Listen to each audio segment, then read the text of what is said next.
Bueno amigos, estamos con Steven Espinoza, presidente de Showtime Boxing Sport. My friend, we are here with Steven Espinoza, the president of Showtime Boxing Sports. You were talking about David Morell, right? David Morell is a big thing for us in Miami, and you said that this is the first time he's going to fight in Showtime, that you want to give him more exposure. What is the plan with Morell? Look, we've been watching him.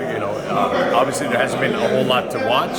He's very young, and it's amazing that he's made it this far in such a short period of time. That happens very infrequently. You put him in the same category as the Lomachenkos and Rigondeaux and fighters like that. He's tremendously talented. He's still building his fan base, but he's a very likable kid, very good looking.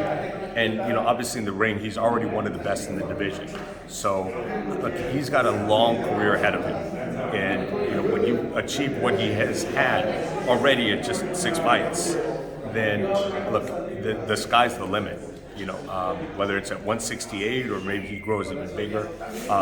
Look, he's got a really bright future, and we're excited to have him on the network. There's a lot of going on and people wanting to see him against Benavidez.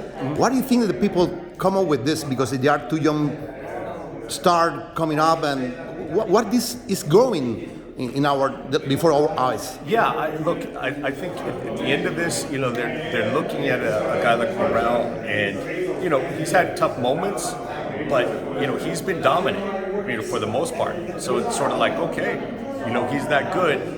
People want to see him in a challenge, so normally you wouldn't say, hey, here's a guy 5 or 6 fights in and let's put him in with David Benavidez.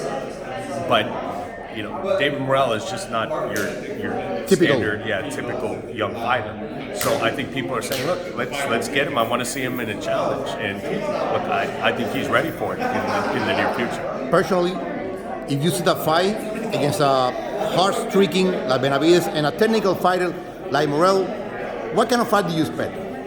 Look, it's a great matchup. Stylistically, it's a great style, and I know David is more technical, and David Morell is more technical, but that doesn't mean that he's not going to brawl, a little bit. He certainly has the power. So, look, I think you see two fighters who are very versatile. They can both box, they can both brawl, they're both physically, have a lot of gifts. So it's tough to call how it plays out because, it's not like, if you look at Rolly Romero, you know what he's going to do. Like, he's got one speed and one action, and it's effective, but David Morell, David Benavidez, they can beat you 5 or 6 different ways, and that's what makes the fight so intriguing. Thank you so much for your time, Mr. Espinoza. Thanks for coming.